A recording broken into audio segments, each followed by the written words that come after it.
Bueno, chicos, el día de hoy vamos a mirar la clase sobre trasplante renal, ¿vale? Entonces, como en todas las sesiones, siempre tenemos una sección introductoria donde vamos a ver los mismos aspectos de siempre, la parte epidemiológica, la etiología, la fisiopatología, la presentación clínica, aunque en este caso, digamos, lo que es el trasplante, vamos a tener en cuenta otros aspectos importantes como son los tipos de trasplante, los criterios de inclusión y exclusión y lógicamente vamos a mirar los tipos de rechazo que son los que aparecen cuando los pacientes pues están ya después de haber sido sometidos al trasplante y que por esa razón están tomando un tratamiento inmunosupresor, ¿vale? Entonces, lo primero que tenemos que tener claro es que el trasplante renal es el tratamiento de elección para los pacientes que tengan enfermedad renal crónica en estadio final, es decir, que están en un estadio G5. A nivel mundial, pues hay una gran cantidad de procedimientos de trasplante que se hacen, digamos que de forma anual. A más de 220.000 pacientes, por ejemplo, en los Estados Unidos viven con un trasplante en el riñón, ¿sí? O de riñón. El primer caso exitoso que se realizó de trasplante renal, perdón, fue realizado principalmente en Boston en el año de 1954. Dentro de lo que se hizo en ese momento fue utilizar dos gemelos. Y claramente, pues el trasplante que se hizo entre esos dos gemelos en ese momento no requirió, pues por ninguna razón, inmunosupresión. Pues partiendo del hecho de que son dos personas que son genéticamente idénticas, por lo tanto, pues esperaría que no tendríamos que utilizar terapia inmunosupresora para poder hacer como el procedimiento y mantener como la vida de ese órgano dentro del recipiente por un periodo prolongado de tiempo. Em, la terapia inmunosupresora se introdujo más o menos en los años 60, cuando aparecieron los corticosteroides, específicamente la prednisona, y también la azatioprina como medicamentos inmunosupresores. Y eso hizo pues que la supervivencia de los aloinjertos pues se prolongara por un periodo más grande de tiempo. En el caso de Colombia, como podemos mirar aquí en la diapositiva, nos damos cuenta que el trasplante renal, digamos que cambia la cantidad de trasplantes que se realizan dependiendo del lugar donde nos encontremos. Es decir, por ejemplo, en este caso en Bogotá, en Antioquia, en el Valle, Santander, Atlántico y Huila. Y acá podemos mirar el número total de trasplantes que se han realizado hasta ese momento cuando se hizo este estudio, que si no estoy mal, creo que fue del año 2018, algo así, ¿sí? O 2019. Entonces, perdón, del 2022. Entonces, resulta que aquí podemos mirar cómo pues, Bogotá es la que lidera la cantidad de trasplantes más alta, seguido de el Valle del Cauca y posteriormente vemos a Antioquia. Y ahí tenemos en este caso al Departamento del Atlántico, luego Santander y finalmente Huila. En ese momento, 822 trasplantes se habían realizado en total. En el caso del trasplante renal, pues nosotros vemos una distinción comparado, por ejemplo, con el del corazón, el del páncreas, ¿sí? Donde observamos claramente que hay una donación que proviene de un donante cadavérico y una donación que proviene de un donante vivo. El cadavérico, pues básicamente es una persona que ha fallecido y que por, digamos, los criterios de aceptación de los órganos, pues puede ser donante y puede donar sus órganos, en este caso el riñón. Y el donante vivo, pues puede ser una persona que, digamos, puede ser un amigo, un familiar, que le dona ese órgano a quien lo necesita. ¿Listo? Dentro de la etiología más frecuente para el desarrollo del trasplante y pues, obviamente que está asociada lógicamente a la enfermedad renal crónica, como vimos en la clase de enfermedad renal crónica, la primera es la diabetes mellitus, luego sigue la hipertensión arterial y después tenemos la glomerulonefritis, que es una inflamación de los glomérulos. Entonces, como dice allí, casi que el 70% de los pacientes o más desarrollan enfermedad renal crónica por estas causas y eso es lo que conlleva que terminen requiriendo un trasplante. La tasa de mortalidad relacionada con el trasplante o después del trasplante es más alta en el primer año después del procedimiento quirúrgico y también va a depender de la edad. Entonces, por ejemplo, entre los 18 y 34 años la tasa de mortalidad es del 2%, entre los 35 y 49 años la tasa de mortalidad es del 3%, pero cuando ya pasamos de los 50 en adelante, ya la tasa de mortalidad se incrementa al 6,8%. Entonces aquí nos damos cuenta que dependiendo de la edad de la persona que recibe ese trasplante, entonces pues en el primer año después de haberse realizado el procedimiento tiene pues una mayor tasa de mortalidad, lógicamente por el envejecimiento y las condiciones que se hacen más complicadas en estas personas que van avanzando y que pues obviamente nosotros nos vamos avanzando en la edad. Entonces, eh, aquí miramos, pues primero que el trasplante en este caso de órganos es un tratamiento que normalmente se utiliza para salvar la vida de los pacientes y la supervivencia del paciente y del injerto va aumentando con el paso de los años, ¿sí? Entonces, en el caso del trasplante renal, el procedimiento se realiza no específicamente para salvarle la vida a la persona, sino para mejorar su calidad de vida y prolongarla, ¿sí? Que es diferente como en el caso del hígado, en el caso del corazón, el del pulmón, donde la persona si no tiene, pues, por ejemplo, un trasplante de hígado, pues básicamente se muere, ¿sí? En cambio que en el trasplante, en esta enfermedad renal crónica, el trasplante como tal es algo, digamos, que uno busca para mejorar la calidad de vida del paciente y que lógicamente no dependa de las terapias de reemplazo renal, ¿sí? Por eso es que al final no termina siendo como un salvavidas como tal, ¿listo? ¿Qué características podemos identificar aquí en esta diapositiva? Primero, la supervivencia del paciente al primer año después de la cirugía y a los 5 años, y lo mismo la supervivencia del injerto al primer año y a los 5 años. ¿Qué nos estamos dando cuenta? Por ejemplo, en este caso del renal, que es el que nos interesa a nosotros, que la supervivencia en el primer año pues, es bastante alta, tanto para el paciente como para el injerto, es decir, en este caso el riñón. A los 5 años desciende, pero el descenso no es tan pronunciado, ¿sí? Pero cuando estamos trabajando con un riñón de un donante cadavérico, como es este caso de acá, nos damos cuenta que el descenso sí es mucho más marcado en la supervivencia tanto del paciente como del injerto después de haber pasado el primer año, o es decir, hacia los 5 años después del procedimiento quirúrgico. O sea que esto nos está indicando de alguna manera que si existe la posibilidad de que el paciente reciba un trasplante de riñón, provenientes de una persona viva, pues sería mucho mejor que de una persona que ha fallecido. Pues por múltiples razones, porque claramente uno de los aspectos más importantes que hay que tener en cuenta al momento de la selección del trasplante, aparte de la compatibilidad, lógicamente también está el tiempo de isquemia frío que tiene ese órgano.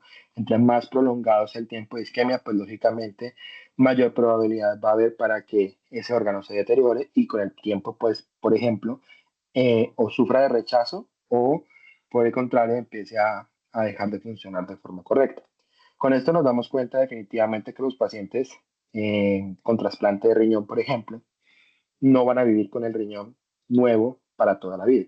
Más o menos el promedio de supervivencia de ese órgano en un paciente que recibe el riñón va a ser entre los 12 y los 14 años. O sea que máximo 14 años esa persona va a poder vivir con ese trasplante. O sea que si, por ejemplo, a mí me hace un trasplante en este momento que tengo 31 años, yo podría vivir con el riñón nuevo más o menos hasta los 45 y los 45 es probable que yo necesite un nuevo trasplante para poder prolongar más mi vida. Mientras eso, pues probablemente volveré a la hemodiálisis o la diálisis peritoneal, dependiendo pues de qué tan complicada esté la enfermedad renal, pues obviamente por el deterioro del órgano, ¿sí? Em, Realmente ya el rechazo que se produzca al trasplante renal es mucho más bajo comparado con otros momentos, hace muchos años, pues, principalmente porque los tratamientos inmunosupresores han permitido que los pacientes puedan tener estos órganos por un más periodo de tiempo y eso obviamente ha permitido pues que las personas no tengan que estar en constante recambio de este tipo de órganos, ¿sí? Entonces, ¿qué tipo de trasplantes se hacen?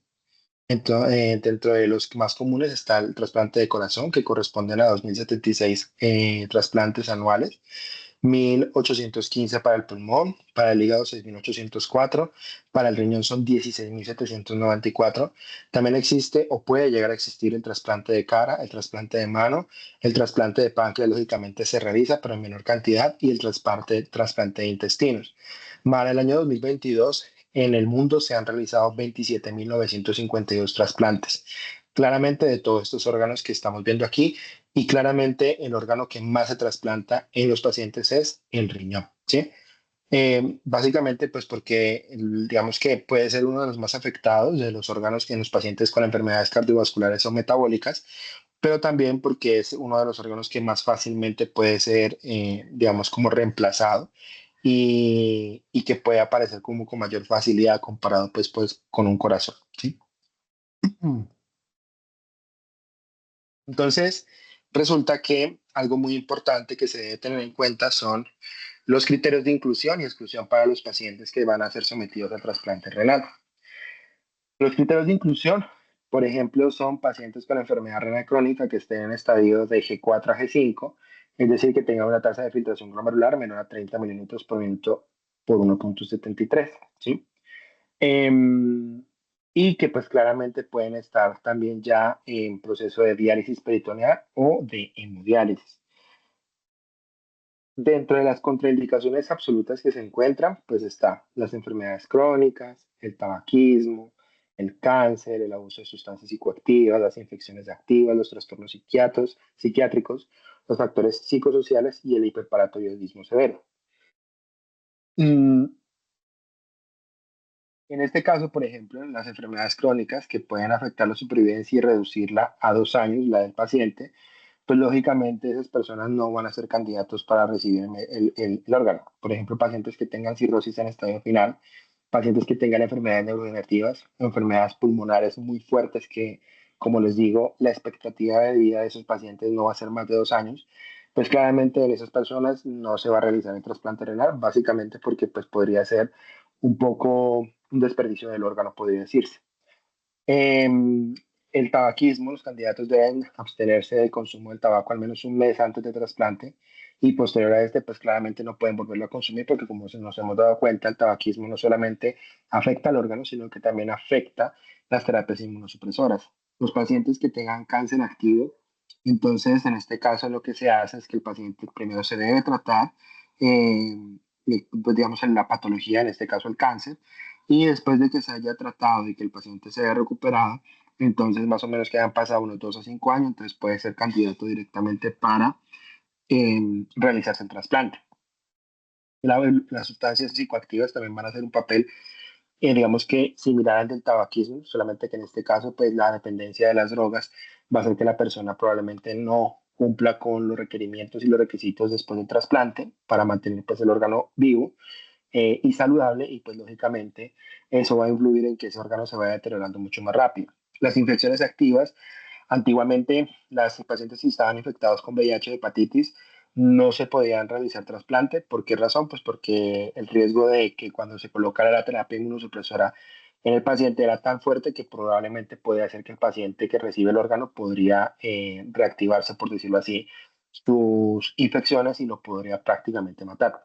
Pero actualmente las terapias que tenemos antirretrovirales y antivirales para el VIH y para la hepatitis C principalmente son tan buenas que definitivamente no necesitamos ya como tanta estricticidad con la infección del paciente e incluso ya se hacen trasplantes, por ejemplo, que tengan necesidad de un riñón y que las dos personas, tanto el receptor como el portador, sean VIH positivo o serológicamente positivos. Otro aspecto importante son los trastornos psiquiátricos. ¿Por qué? Porque esto puede afectar o alterar la toma de decisiones, específicamente como en la cotidianidad, y eso también puede estar relacionado con falta de adherencia en los pacientes, lo que lógicamente puede ocasionar que si no son adherentes al tratamiento farmacológico, que eso hace parte también de los factores psicosociales, entonces los pacientes pues van a dejar la terapia inmunosupresora y esto es gravísimo porque el paciente podría llegar a tener un rechazo justamente por eso, sí, por el no consumo de la terapia inmunosupresora. El hiperparathyroidismo severo es otra condición y lo que se dice en las guías de práctica clínica es que se debe retrasar el trasplante hasta solucionar el hiperparathyroidismo severo, ya que algunos estudios han demostrado que aproximadamente el 30% de la densidad mineral ósea se pierde dentro de los primeros 6 meses post-trasplante. Entonces, si el paciente tiene un hiperparathyroidismo muy severo, pues eso va a ser mucho más fuerte y lógicamente el paciente puede tener problemas graves en sus huesos y daño pues directamente en esta estructura. Entonces primero se debe tratar y luego de que eso ya esté controlado, entonces ya se puede realizar como tal el trasplante. Lógicamente hay unas contraindicaciones que son de tipo inmunológicas y para eso pues debe haber de alguna manera algo que se llama la compatibilidad. Entonces, cuando a un paciente se le quiere hacer el trasplante de riñón, debe haber compatibilidad tanto con el grupo sanguíneo y el RH como con los antígenos leucocitarios humanos, que son los HLA. Si el paciente no cumple con este requisito, pues básicamente no se podría trasplantar. ¿Por qué razón? Porque en el momento en que se coloque el órgano desde el receptor hacia el recipiente, ¿sí? La persona que queda finalmente con el órgano, pues entonces el recipiente puede desarrollar una respuesta inmune muy fuerte que prácticamente puede destruir el órgano y al final no hicimos absolutamente nada, ¿sí? Entonces esa compatibilidad del grupo sanguíneo, que es como la primera aproximación, debe estar presente. Y adicionalmente, pues debe cumplirse la compatibilidad con los antígenos HLA.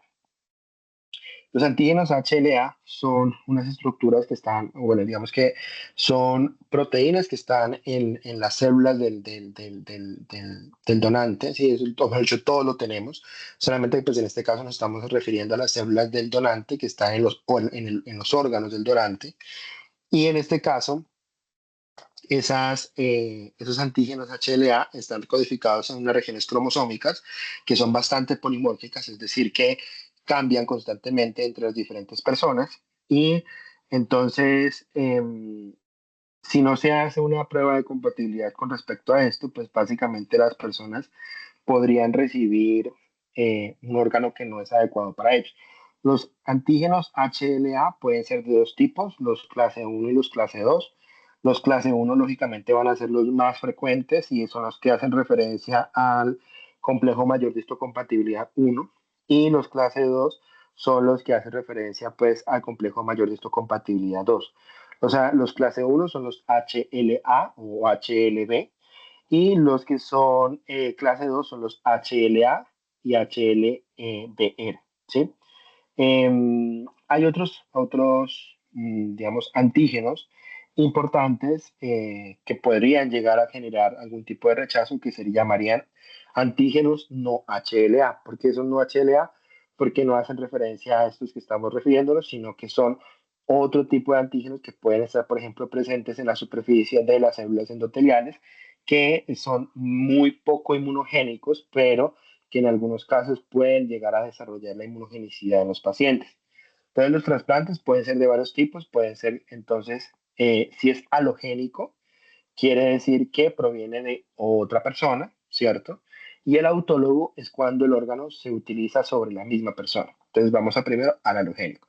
Entonces el halogénico puede ser de un donante vivo o puede ser de un donante fallecido o un donante cadavérico. Cuando es donante vivo, pues entonces una persona, como les decía, un familiar o un amigo, que cumpla con esos requisitos de antígenos HLA y grupo sanguíneo y RH, que sea compatible y de esa manera, pues lógicamente puede recibir la persona su órgano.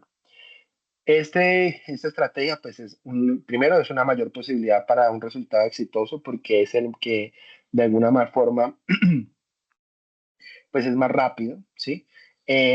Por esa razón, la espera para la recepción del órgano pues va a ser menor comparado con el fallecido. Es posible, por ejemplo, en este caso, planificar la fecha del trasplante, o sea que con su nefrólogo y su médico de trasplante puedes decir, bueno, para tal fecha se hace el procedimiento, cosa que no se puede hacer con el donante fallecido y permite la posibilidad de un trasplante preventivo en algunos casos, pues que se puedan realizar, por ejemplo, cuando estemos viendo que a la persona se le está deteriorando el órgano, ¿sí? Entonces, no esperar a que llegue el estadio final G5 para hacer el trasplante, sino que, por ejemplo, un estadio 4 podría incluso ya realizarse un trasplante para prevenir que la persona se complique o que tenga, pues, como necesidad de demasiados procedimientos terapias de trasplante, perdón, terapias de reemplazo renal. En el caso del donante fallecido, pues básicamente hay que esperar que la persona pues, haya fallecido para que eso ocurra. Y entonces es importante primero que la persona que vaya a ser donante tenga menos de 75 años. Claramente no debe tener antecedentes de enfermedad renal, o sea que sus riñones deben estar sanos. Y debe tener ausencia de enfermedades que sean, por ejemplo, transmisibles como infecciones o incluso cáncer, porque pues, lógicamente si esto es así, pues claramente va a transmitirle la enfermedad a la persona que recibe el órgano. En este caso, pues con el donante fallecido hay que esperar bastante tiempo y dependiendo de la gravedad del paciente, pues así se va a posicionar dentro de esa lista de espera para que sea llamado al momento de realizar el trasplante, ¿sí? Y hay algo que se llama el intercambio apareado, que es básicamente, es como un trasplante de donante vivo, pero resulta que en este caso lo que sucede es que, por ejemplo, esta persona le quiere donar el órgano a esta de acá, ¿cierto? Pero estos dos no son compatibles. Pero resulta que este donante sí es compatible con otro recipiente, que este puede ser una persona literalmente X, ¿cierto? Y este de acá puede ser el recipiente de este donante, ¿sí? Entonces, vamos a poner algo, un poco un ejemplo sencillo. Primero voy a poner un ejemplo como, digamos, como inventado por mí y otro que ustedes de pronto han visto en algún momento. Entonces, digamos que este es su papá y este es usted, ¿cierto? Entonces, su papá le quiere donar el órgano, pero resulta que ustedes son incompatibles. Hay otro donante. Este donante, digamos que es una persona que está ahí en la clínica y no tiene nada que ver con ustedes. Sí, digamos que es un desconocido. Este donante puede donar el órgano a usted porque son compatibles. Pero entre estos dos pasa lo mismo, ¿sí? Digamos que este también es un papá y este es un hijo. Resulta que este no puede recibir el órgano de su papá porque también son incompatibles. Entonces, ¿qué pasa? Como esta persona extraña es compatible con usted y le puede donar su órgano, pero resulta que su papá también es compatible con esta persona extraña también, entonces esta persona le dona el órgano al de acá. Y esto, pues de alguna manera es como una donación como entrecruzada, ¿sí? Porque al final ustedes reciben un órgano de una persona que lo es, pero su familiar se está haciendo el favor de donar un órgano para que otra persona lo reciba. Esto de pronto ustedes lo vieron alguna vez en un capítulo de Grey's Anatomy, donde aparece el efecto dominó, que se llama, o el trasplante como seriado, que ellos tenían 6 personas que recibían trasplante de otras 6 personas, pero las personas, por ejemplo, que recibían ese trasplante, o más bien el donante de ese riñón, era diferente o digamos que no tenía nada que ver, no estaba relacionado el uno con el otro, por ejemplo, con el que recibía, ¿sí? Entonces, esa es una forma de hacerlo también y pues también va a ayudar a recibir, digamos, como en algún caso, el órgano que se necesita para poder que la persona tenga una mejor calidad de vida y lógicamente pues podamos preservarla por mayor tiempo. El autólogo básicamente es que a la persona se le saca el riñón y se lo vuelve y se lo colocan a él, pero ya no va a estar en la misma posición, sino que va a ser en una posición diferente. Esto se puede utilizar para preservar la función renal, se usa para prevenir la pérdida del órgano y normalmente no requiere tratamiento inmunosupresor.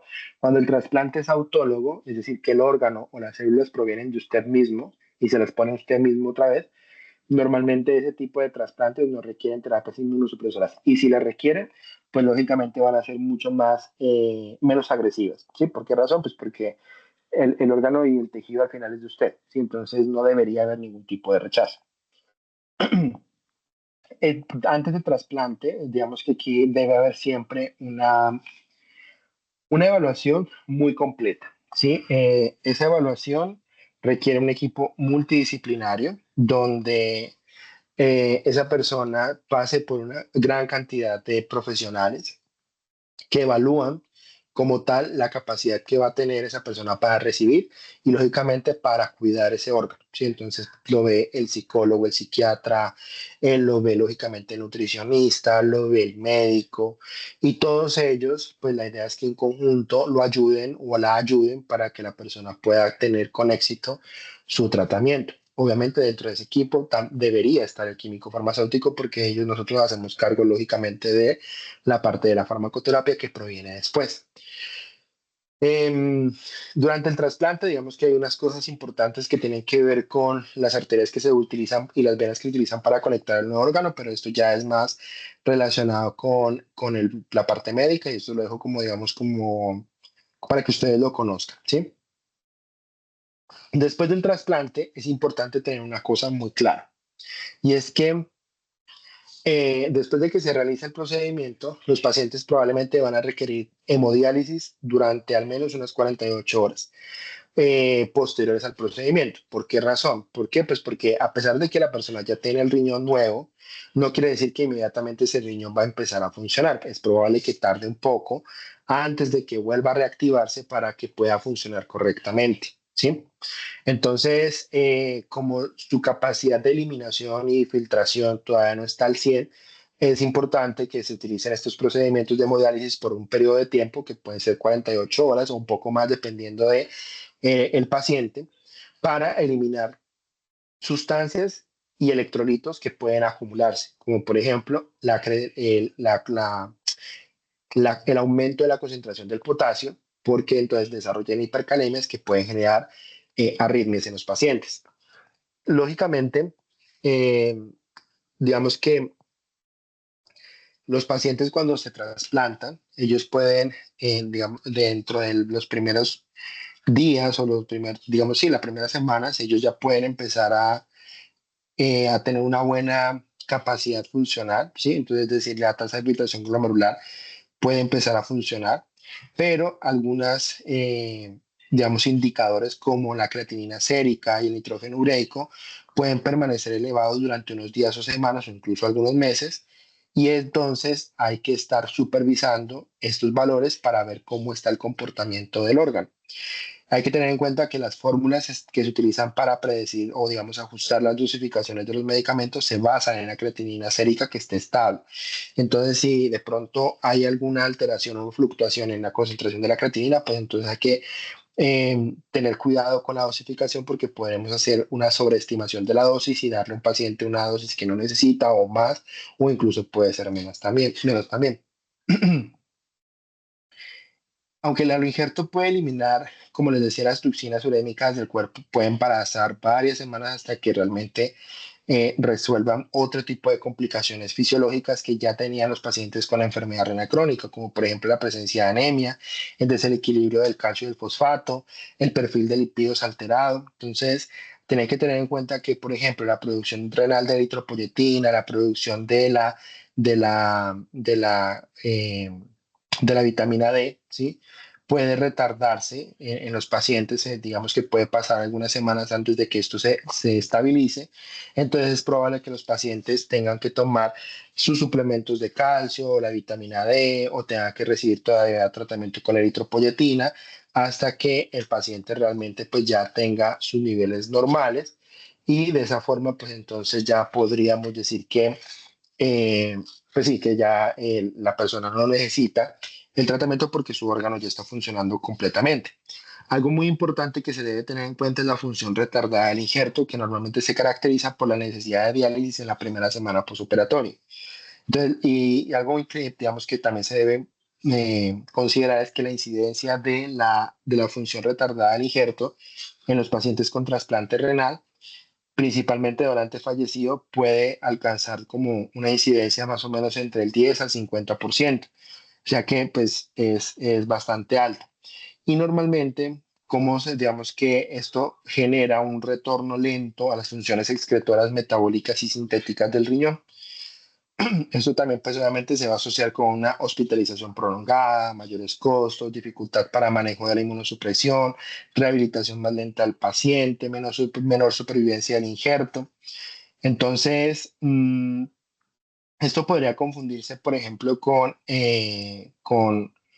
digamos, otras causas tempranas de deterioro de la función renal, como por ejemplo una obstrucción uretral, una esterosis de la arteria renal u otras complicaciones vasculares técnicas como trombosis o rechazo.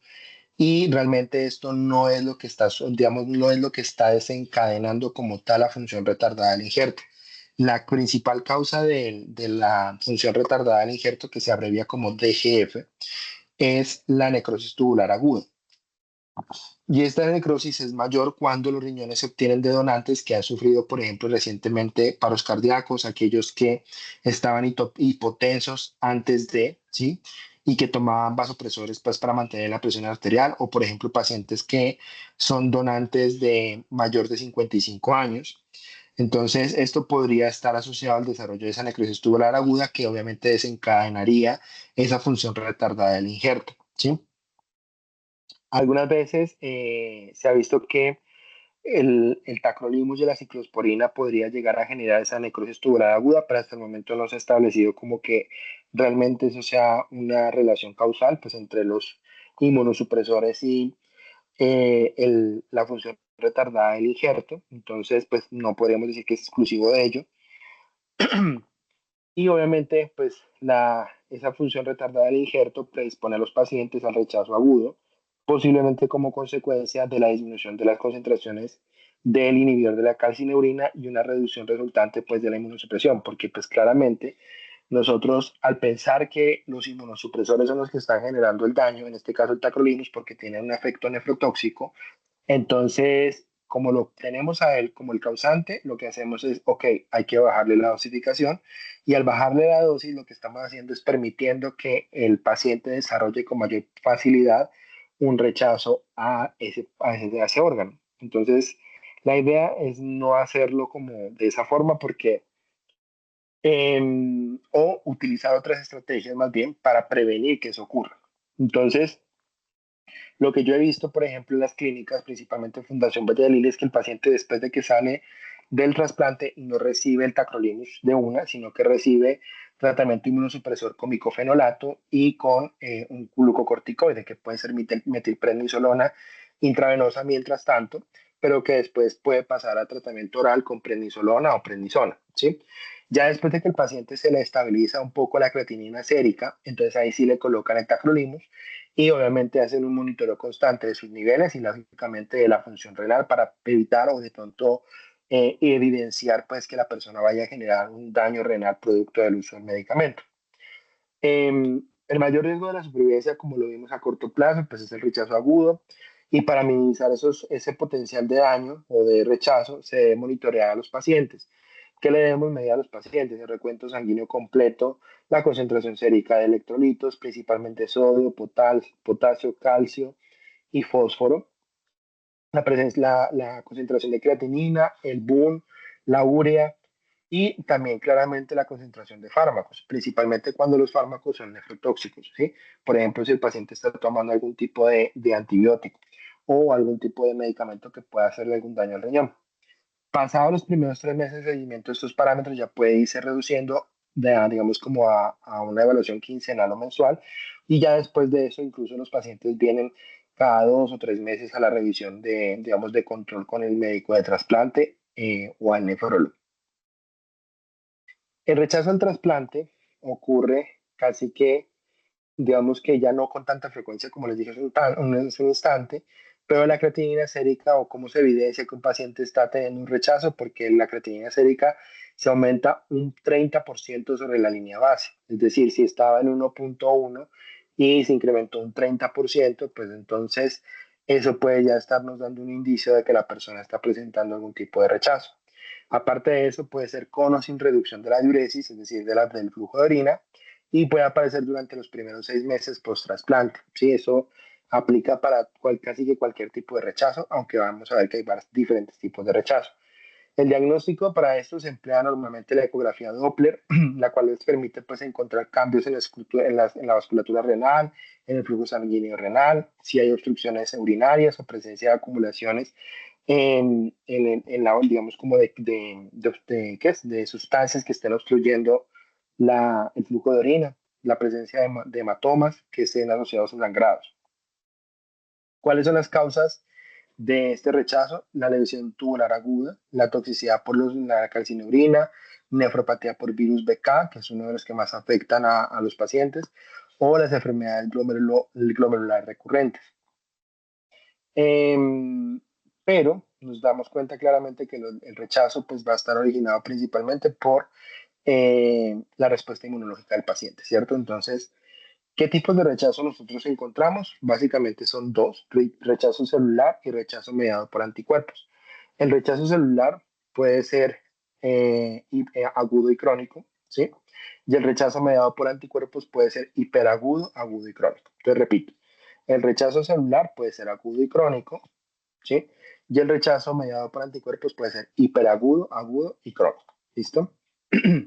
Cada uno tiene una diferencia, por supuesto. Por ejemplo, el rechazo hiperagudo es el que ocurre básicamente minutos después de haber terminado el procedimiento de trasplante o incluso dentro de la misma cirugía puede aparecer ese rechazo y ya lo vamos a ver más adelante. Entonces, en el rechazo celular agudo, básicamente lo podemos observar aquí en esta diapositiva con el diagrama que tenemos acá. Entonces, miren por acá. Nosotros podemos generar una respuesta inmunológica de dos maneras, a través de una vía directa y a través de una vía indirecta. La vía directa básicamente es que las propias células presentadoras de antígenos del órgano del donante, ¿sí? Que ya están pues en el receptor, entonces van a generar el desencadenamiento de la respuesta inmunológica. Entonces la célula presentadora de antígeno puede tomar dos rutas con la vía directa. Una asociada a el linfocito TCD4 más y otra asociada al linfocito TCD8 más. Entonces, cuando estamos hablando del linfocito TCD4 más, lo que estamos identificando son antígenos que se reconocen por el complejo mayor histocompatibilidad 2, ¿sí? Entonces, las células presentadoras de antígeno le presentan el antígeno al linfocito TCD4 más y esto es reconocido por el complejo mayor histocompatibilidad 2, o sea que estamos detectando antígenos HLA y HLDR, ¿listo? Cuando esta célula se activa, lógicamente lo que va a desencadenar es una respuesta inmunológica que está asociada a la liberación de citoquinas. Dentro de las más importantes va a estar la presencia de la interleuquina 2. La interleuquina 2 va a facilitar la proliferación de más linfocitos y dentro de ellos, pues los que van a proliferar van a actuar sobre las células B y sobre los macrófagos. Entonces, por ejemplo, sobre las células B, ¿qué va a suceder? Pues las células B van a convertirse en células plasmáticas que van a producir anticuerpos y los anticuerpos que se produzcan van a generar rechazo mediado por anticuerpos. Y las otras citoquinas también pueden afectar a los macrófagos para que los macrófagos generen daño directamente sobre las células, ¿sí?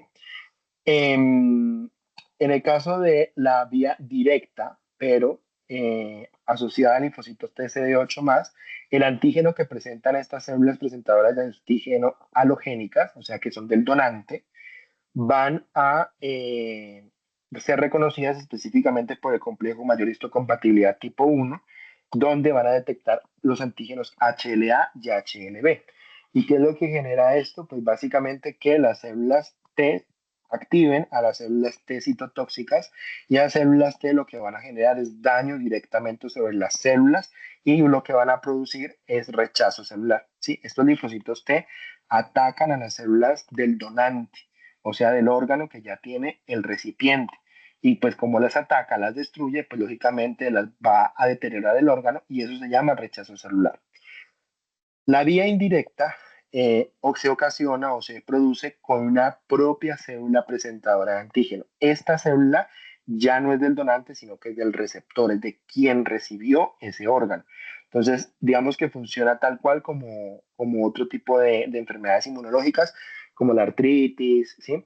Donde la célula presentadora de antígeno del hospedero o del receptor reconoce a un antígeno que no es de él, ¿sí? Que no es de ese hospedero, y se lo presenta al linfocito TCD4 y activa también la producción de moléculas como citoquinas y esto pues lógicamente va a desencadenar el rechazo mediado por anticuerpos y también puede generar una estimulación sobre el rechazo celular agudo. Y esto también pues está relacionado con otro tipo de retrasos en el, digamos, en el funcionamiento del injerto que lógicamente puede desarrollar lo que se llama la aterosclerosis del trasplante.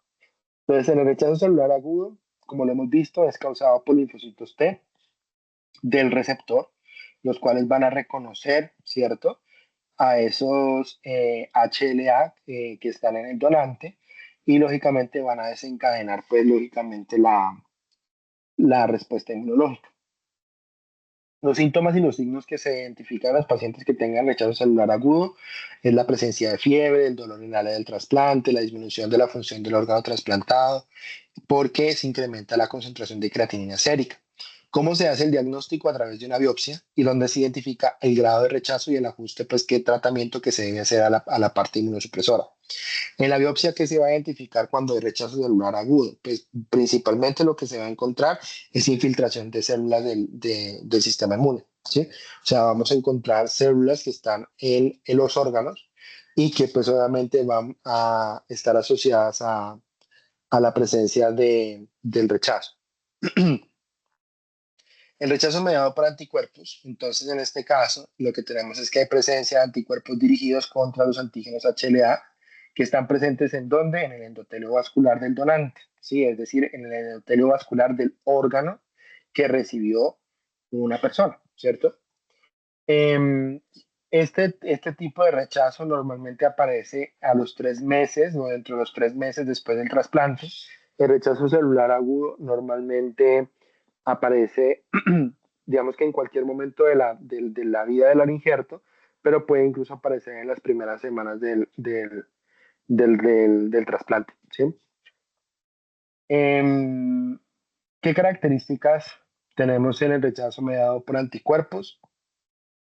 Básicamente que los anticuerpos van a generar, digamos, diferentes activaciones posteriores a cuando se une al antígeno que está en las células del donante. ¿Sí? Entonces, cuando se producen los anticuerpos a partir de las células plasmáticas, estos pues se van a unir a esos antígenos HLA que están en las células del órgano donado, ¿sí? Y van a desencadenar otras respuestas que son, por ejemplo, la presencia o la formación de las moléculas de complemento. Esas moléculas de complemento van a generar daño en las células también y van a producir, por ejemplo, toxicidad y lisis de la célula. Aparte, reclutan otras células del sistema inmune como los neutrófilos, como los macrófagos, eh, que también se encargan, y bueno, también los linfocitos natural killer, que también se encargan de dañar las células de la persona, perdón, de las células de la persona, no, las células del órgano donado, ¿sí? O sea, de ese órgano que proviene de otra persona, por decirlo así. Y pues lógicamente al hacer eso, pues se va a empezar a deteriorar. ¿Cómo entonces se diagnostica a los pacientes que tengan un rechazo mediado por anticuerpos? Primero, la presencia de anticuerpos específicos del donante. Entonces, aquí ya vamos a empezar a ver una diferencia con el rechazo celular agudo. En el rechazo celular agudo, la identificación se hace por biopsia y el tejido que ustedes evalúan, o bueno, que se evalúa en el laboratorio de patología, va a tener un infiltrado de células del sistema inmune. Eso es celular agudo. En el caso del rechazo por anticuerpos, lo que van a encontrar ustedes es primero anticuerpos en el plasma de la persona, de, del receptor, ¿cierto? Pero que son, digamos, específicos para ese órgano que fue donado, ¿listo? O del injerto. La tinción de inmunofluorescencia de depósitos de la proteína de complemento C4D, que se encuentra normalmente en los capilares peritubulares. Entonces, cuando se haga también una biopsia y se identifique que allí hay depósitos de proteína C4D, que es perteneciente a la cascada del complemento, entonces es un marcador de que el paciente está presentando un rechazo mediado por anticuerpos y no por célula. Y lógicamente, evidencia de disfunción del injerto, pues que la persona tenga también aumento de la creatinina sérica, entre otros. ¿Qué factores de riesgo están asociados a que se desarrolle este tipo de rechazo? Principalmente digamos, las mujeres, los niveles altos de renina, la presencia de citomegalovirus o una prueba cruzada positiva. Es decir, cuando se hizo la prueba de compatibilidad entre el donante y el receptor, de pronto hubo un cierto grado de incompatibilidad y de igual manera se hizo el procedimiento de trasplante. ¿Sí? En el caso del rechazo celular agudo, normalmente el tratamiento es el uso de esteroides, metilprednisolona intravenosa, se puede dar de 500 a 1000 miligramos día por 3 días. Y en el caso del rechazo mediado por anticuerpos, una de las estrategias es la plasmaféresis, que es un procedimiento donde lo que se hace es que el plasma se saca y se quitan los anticuerpos, ¿sí? Y aparte de eso se coloca inmunoglobulina. En este caso podemos colocar principalmente la timoglobulina y también se pueden utilizar corticosteroides a dosis altas de por vía intravenosa o se pueden utilizar otro tipo de medicamentos como el micofenolato, el rituximab o el bortezomib.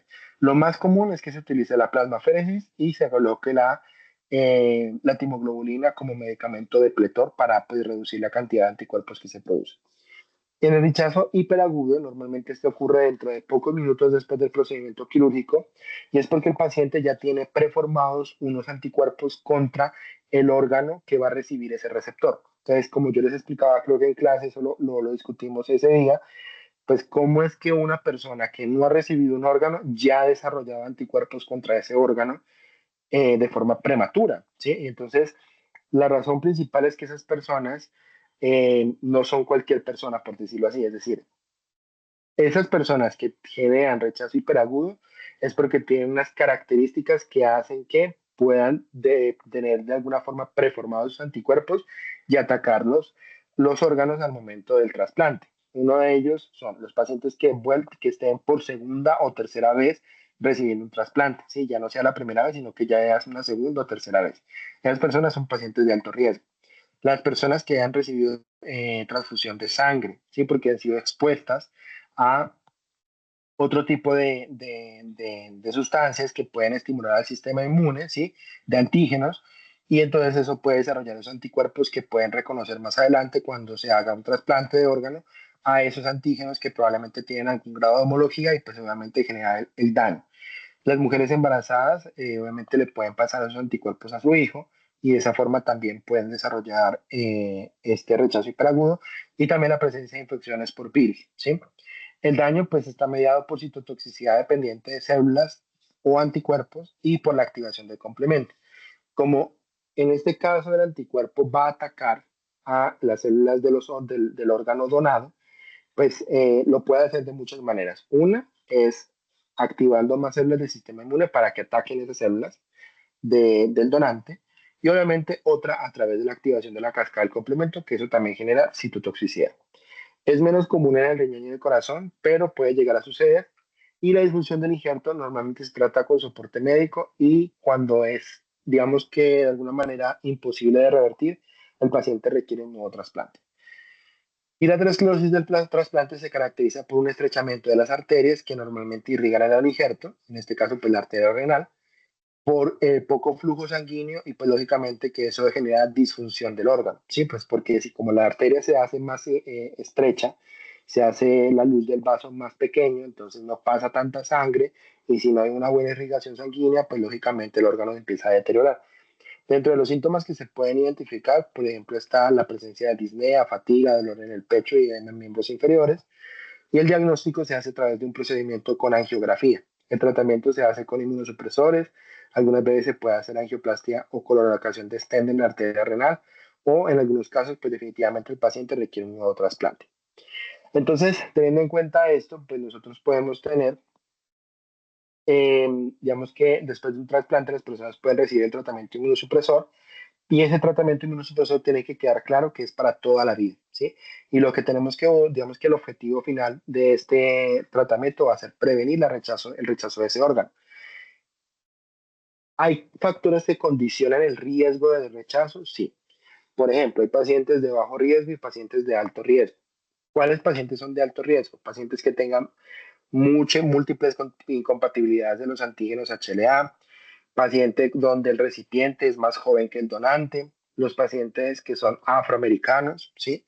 ¿Por qué? Porque ellos tienen una predisposición genética, por ejemplo, al desarrollo de enfermedad renal y también de hipertensión, la presencia de anticuerpos específicos del donante, la incompatibilidad sanguínea, la función retardada del injerto, ¿sí? Y el tiempo de isquemia fría que sea largo, ¿vale? Recuerden que el tiempo de isquemia fría no debe ser superior a 24 horas, es decir, debe ser menor siempre a 24 horas. Cuando es superior a 24 horas, eso significa que el tiempo de isquemia es muy largo. Cuando digo tiempo de isquemia es desde el momento desde el que el órgano se colecta, se saca del paciente. Bueno, también podríamos decir que es desde que muere, si es el caso de un paciente cadavérico. Entonces, desde que muere, si es que no hay como un procedimiento pues de reanimación y de mantenimiento de la hemodinamia del paciente durante el periodo pues que está conectado, por ejemplo, a equipos. Entonces, pero vamos a ponerlo de la siguiente manera. El tiempo de isquemia fría parte desde el momento en que se saca el órgano del paciente y se lleva hacia el lugar donde se va a pasar ese órgano, ¿sí? Donde se va a trasplantar. Entonces, ese tiempo no debe ser superior a 24 horas. Si es mayor a 24 horas, significa que el tiempo de isquemia frío es prolongado. ¿Y por qué es frío? Porque básicamente el órgano se transporta en frío, ¿sí? Para preservarlo y prevenir que se dañe. Y obviamente eso va a una solución de preservado. Y lógicamente los pacientes con retrasplante, ¿sí? Entonces estos pacientes con retrasplante, es decir, que ya tuvieron un primero, pues lógicamente van a tener un mayor riesgo de rechazo y por esa razón los tratamientos inmunosupresores de estos pacientes van a ser un poco más fuertes y agresivos. En el bajo riesgo son personas que no presentan incompatibilidades HLA, el paciente, por ejemplo, es un donante vivo, sí, el que dona el órgano, las personas de raza blanca, la presencia de bajo nivel de anticuerpos que estén reactivos en un panel que ellos utilizan para identificar estos anticuerpos, la compatibilidad sanguínea, la función inmediata del injerto. La idea es que el órgano funcione prácticamente en las primeras horas después de haber sido trasplantado. Cuando hay ese retraso en la función, entonces donde nos damos cuenta que eso es un factor de riesgo alto para que la persona genere rechazo. El tiempo de isquemia fría corto, que es menos de 24 horas, y lógicamente que sea un primer trasplante, ¿sí? Entonces esos son los factores que están asociados a tener alto o riesgo inmunológico, y por lo tanto, de acuerdo con eso, se emplean diferentes medicamentos para prevenir el rechazo, ¿sí? Entonces, aquí ya, pues básicamente la idea es que entra el seminario, ¿sí? Entonces, lo que quiero dejar claro aquí es cuáles son los objetivos de la terapia de inducción, que es cuando el paciente va a entrar a la cirugía, es decir, cuál es la terapia que ellos reciben previamente antes de que reciban el trasplante. Primero, reducir la incidencia y la gravedad del rechazo del injerto. Segundo, reducir o evitar el uso de esteroides o inhibidores de la calcineurina de forma prematura. ¿Por qué? Porque recuerden que los inhibidores de la calcineurina normalmente generan nefrotoxicidad y generar un estado inmunoregulador de tolerancia que de alguna manera va a permitir una reducción de la inmunosupresión general de mantenimiento. Entonces, cuando el paciente se trata con esta terapia de inducción, vamos no solamente a hacer que el paciente se acople a ese nuevo órgano que va a recibir, sino que también a largo plazo nos va a permitir que el paciente no requiera de dosis muy altas de inmunosupresor para mantener ese órgano pues funcional. La selección de la terapia de inducción entonces debe tener en cuenta, primero, el riesgo inmunológico del receptor, que es lo que acabamos de ver hace un instante, las comorbilidades, el costo de la terapia y la terapia de mantenimiento. Como les dije en clase, no todos los medicamentos cuestan lo mismo, mientras el Basiliximab cuesta, no sé, como 5 millones una dosis, el tratamiento con la timoglobulina o la inmunoglobulina antitimocitos, pues cuesta más o menos 500.000. Entonces, pues básicamente, si una es más costosa que la otra y digamos que las dos pueden llegar a ser igualmente eficaces y ustedes no tienen, por ejemplo, Basiliximab, pues claramente pues, pueden utilizar la timoglobulina como una estrategia para hacer esa terapia de inducción, ¿vale? Entonces, esas son las cuatro consideraciones que ustedes deben tener presentes. De aquí en adelante, pues ya esto es algo que yo les dejo como información adicional que puede complementar lo que sus compañeros les dan en el seminario y listo. Entonces, eso es básicamente lo que quiero dejarles como relacionado al trasplante. No es algo muy profundo, pues que claramente pues no es la idea profundizar demasiado en este tema porque es bastante complicado. Y pues la idea es que ustedes se centren principalmente en lo que es la terapia. ¿Listo? Vale, entonces eso es todo.